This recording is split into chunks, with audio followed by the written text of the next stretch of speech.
Salut les amis, After Zap Image numéro 615, on va débuter avec les résultats du multiplex de Ligue 1 qui se déroulait hier à 19h avec seulement 2 victoires et sinon tout le reste ce sont des matchs nuls. Victoire à l'extérieur pour Strasbourg du côté de Toulouse. Le TFC est complètement décroché au niveau du classement. Bon dernier les Toulousains. Vraiment la Ligue 2 se rapproche pour le TFC. Match nul entre Reims et Nice, un partout. Victoire très importante dans la course au maintien pour Nîmes, 2-0 face à Dijon grâce notamment à un but de Nolan Roux qui est arrivé il n'y a même pas une semaine en provenance de Guingamp en Ligue 2. Match nul aussi entre Montpellier et Metz. Les Messins qui font un début d'année 2020 très intéressant. 10 points pris sur 12, donc plutôt pas mal pour le FC Metz. Lyon tenu en échec à domicile face à Amiens, candidat aussi au maintien 0-0, l'OL qui perd des points précieux. Et puis encore un autre nul, Brest-Bordeaux. Un partout. On enchaîne avec le résultat de la soirée, la victoire aussi importante pour l'Olympique de Marseille du côté de Saint-Etienne, 2-0 grâce à des buts de Dimitri Payet, un joli but de Dimitri Payet grâce à son pied gauche un petit peu extérieur et puis aussi peut-être une petite erreur de placement de Stéphane Ruffier qui ne s'attendait tout simplement pas, je pense, à une frappe au premier poteau. En tout cas, victoire importante pour l'OM. Il n'y a pas eu énormément d'occasions dans ce match, mais comme d'habitude, Marseille a été très très serein. Vraiment quasi aucune occasion pour Saint-Etienne sur tout ce match. Steve Mandanda, il n'a pas eu grand chose à faire de ce match. Une défense toujours solide pour l'Olympique de Marseille. C'est lié aussi certainement à Alvaro González qui n'a toujours pas perdu un match avec l'Olympique de Marseille depuis son arrivée. En tout cas, dès lors qu'il est sur le terrain, Marseille ne perd pas. C'est vraiment un patron en défense. Je trouve même qu'Ale Tachar, il s'améliore beaucoup à ses côtés, donc vraiment plutôt positif pour l'OM qui, on le sait, depuis 2-3 ans avait d'énormes problèmes défensifs. D'ailleurs aussi une stat intéressante sur l'OM en ce début d'année 2020. Marseille n'a toujours pas encaissé de but en 2020. C'est la seule équipe des 5 grands championnats qui n'a toujours pas encaissé le moindre but en 2020. Hier, franchement, je pense que Saint-Etienne aurait pu jouer pendant 10 heures, il n'aurait pas marqué, tellement les Stéphanois sont vraiment pauvres dans le jeu. Ensuite aussi un but pour Radonjic en toute fin de match, à 5 minutes de la fin du match, sur une très très belle action marseillaise. Il y a eu de la talonnade, il y a eu des décalages, mais il y a aussi, surtout certes, sur cette occasion de but, une défense stéphanoise complètement attentiste. Ils sont à 3 mètres du joueur, ils n'attaquent pas. Alors bien évidemment, ça a été beaucoup plus simple pour l'OM de créer des décalages. Et but de Radonjic, fait intéressant pour Radonjic, c'est le premier but de cette saison pour lui en tant que titulaire, puisqu'il a débuté hier en tant que titulaire. On sait que normalement c'est un super sub, lorsqu'il rentre il marque, et bien hier c'est son premier but marqué en tant que titulaire. Petite déclaration de l'entraîneur stéphanois Claude Puel qui nous dit: les Marseillais se plaignaient des enchaînements des matchs, mais ils n'ont pas fait de Coupe d'Europe. Nous, ça fait 6 mois qu'on enchaîne les matchs, on a des blessés, ils reviennent, ils se blessent de nouveau. Bon, c'est vrai que Saint-Etienne a beaucoup joué sur cette saison avec la Coupe d'Europe, la Ligue 1 et puis sur les deux tableaux, Coupe de France et Coupe de la Ligue. Les Verts sont allés assez loin, ils sont d'ailleurs encore en coupe de France, les Verts, mais ça n'explique pas tout. Franchement, hier à Saint-Etienne, c'est triste ce qu'on a vu sur le terrain, c'est même très inquiétant. On poursuit avec une prolongation de contrat du côté du Stade de Reims. C'est le capitaine Younis Abdelhamid qui prolonge l'aventure avec Reims pour 2 ans. D'ailleurs, il a marqué hier, Younis Abdelhamid. Ça a permis à Reims de prendre un point face à Nice. Il a marqué hier et il a marqué aussi le week-end dernier. Lui aussi, c'est vraiment un patron de la défense rémoise. Il est en plus de ça jamais blessé, Younis Abdelhamid. Si Reims est l'une des meilleures défenses de France et d'Europe, c'est en grande partie aussi grâce à lui. Petite info d'un des frères de Steve Mandanda, Rifi Mandanda, ex-joueur de Boulogne en national, qui s'est engagé avec le Stade Rennais. Bon, ça sera le 4e gardien du Stade Rennais, Rifi Mandanda. Autre info sur un gardien hier, Benoît Costil, le gardien des Girondins de Bordeaux, qui a arrêté un penalty encore une fois hier en Ligue 1. C'est son 15e penalty arrêté en Ligue 1 depuis que le site Opta analyse ce genre de statistiques. Donc ça fait exactement 15 ans. Ça fait quasiment un penalty, c'est pas quasiment, c'est un penalty par an arrêté par Benoît Costil. Ensuite, petite image assez incroyable des blessures de Neymar lorsque on arrive à cette période de février, début mars, avec l'anniversaire, déjà son anniversaire et puis l'anniversaire de sa sœur. Et bien regardez, comme d'habitude, on le sait déjà, souvent Neymar n'est pas là. Alors est-ce que c'est dû à la malchance? Est-ce que c'est dû aux conditions du mois de février, du mois de mars? Bien évidemment, il fait un peu plus froid lors de ces périodes-là. Je ne sais pas, mais en tout cas, c'est quand même assez incroyable. À cette période de l'année, Neymar est beaucoup plus fragile. On espère bien évidemment que il sera présent pour Dortmund. Pour le moment, pas d'inquiétude. On ne sait toujours pas s'il jouera ce dimanche du côté de Lyon, mais pour Dortmund, normalement, il n'y aura pas de problème. Ensuite, une déclaration de Neymar qui déclare tout simplement sa flamme à Kylian Mbappé. Il nous dit c'est un phénomène.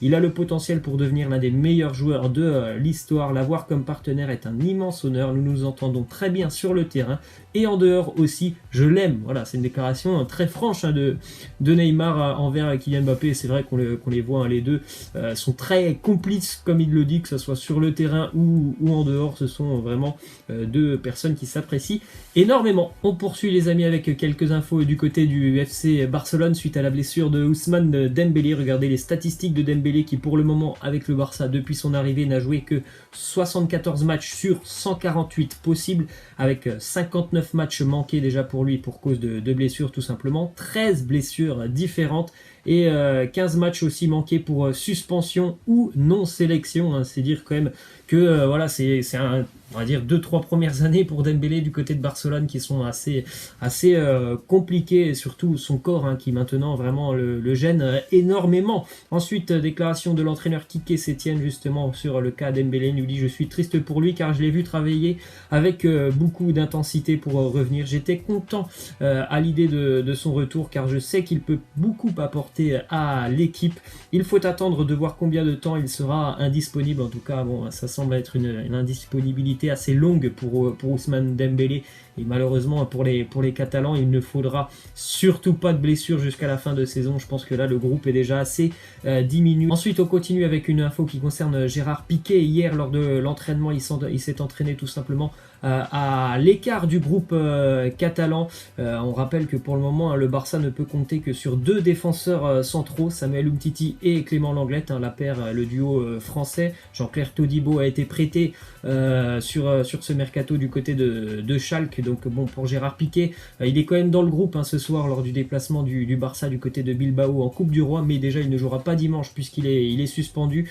Donc à voir, parce qu'hier il ne s'est pas entraîné avec le groupe. On continue avec une petite info qui concerne aussi Gérard Piqué et Quique Sétienne. Quique Sétienne qui n'apprécie pas énormément les déplacements de Gérard Piqué, puisque Piqué, dès lors qu'il a un petit jour de repos, il se déplace beaucoup, il voyage beaucoup pour gérer tout simplement son business. Je crois qu'il a acquéri un club de foot, il fait aussi pas mal d'immobilier, me semble-t-il, Gérard Piqué, et ça ne plaît pas énormément à Quique Sétienne. Ensuite, une info concernant le dossier Eric Abidal. On sait que Lionel Messi a parlé hier, il y a eu réunion de crise du côté de Barcelone pour parler et évoquer l'avenir de Eric Abidal. Il va continuer avec le FC Barcelone, Eric Abidal. On sait que des fois, lorsque Lionel Messi parle, ça peut aller très très vite du côté de Barcelone. C'est allé très très vite. Il y a eu donc cette réunion, mais voilà, normalement il n'y aura pas de problème pour Abidal. Il va continuer l'aventure avec le Barça. On continue avec une déclaration de Zidane sur la saison barcelonaise. Il nous dit: moi je suis sûr qu'ils vont concourir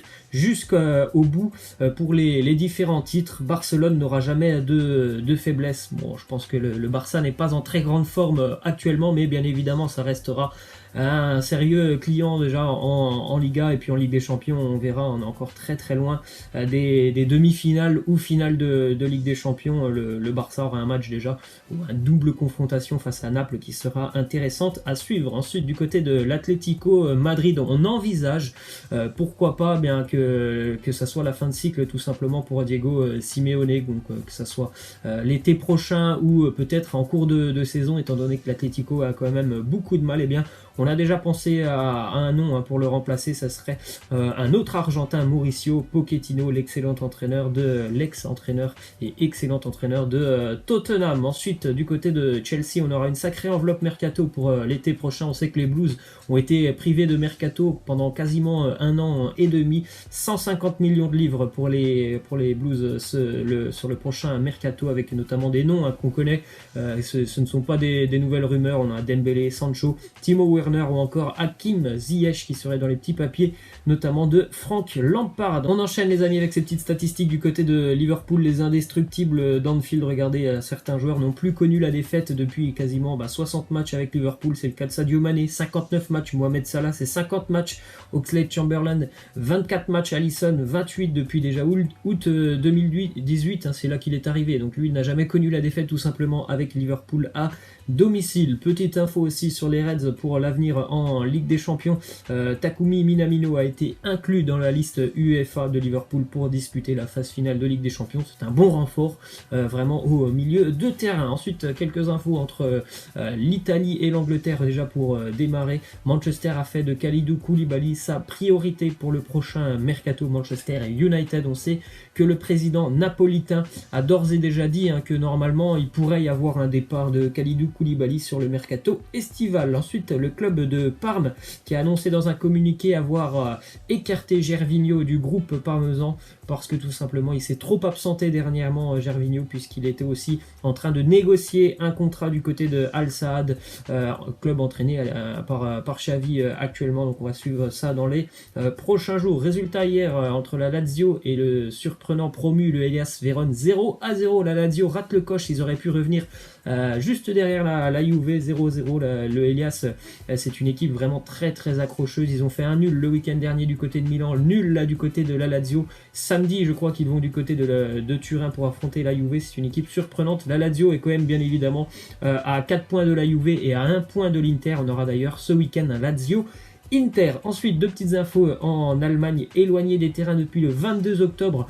Il a fait son retour dans le groupe et ça c'est une bonne nouvelle aussi pour l'équipe de France. Lucas Hernandez était de retour hier dans le groupe du Bayern qui jouait en Coupe d'Allemagne. Il n'est pas rentré sur le terrain mais c'est déjà bien, c'est une bonne nouvelle de le revoir dans le groupe bavarois. Ensuite, une autre info qui concerne Ivan Perisic, l'international croate qui lui s'est blessé pendant quasiment un mois. Là aussi, mauvaise nouvelle pour les Bavarois parce que c'est tout simplement un titulaire indiscutable du côté du Bayern. Il manquera bien évidemment le choc entre le Bayern et Chelsea en Ligue des Champions. En tout cas, il manquera, c'est sûr, le match aller. On termine les amis avec une petite photo assez vintage. Kappa a ressorti des vestes qui datent d'à peu près une vingtaine d'années. Je crois que c'était les époques Thierry Henry du côté de Monaco. Elles sont plutôt sympas. Donc nouvelle collection entre Kappa et Monaco. Plutôt sympa de revoir ces vestes un petit peu rétro. Voilà les amis, c'est la fin. Je vous laisse. Je vous dis à la prochaine. Ciao.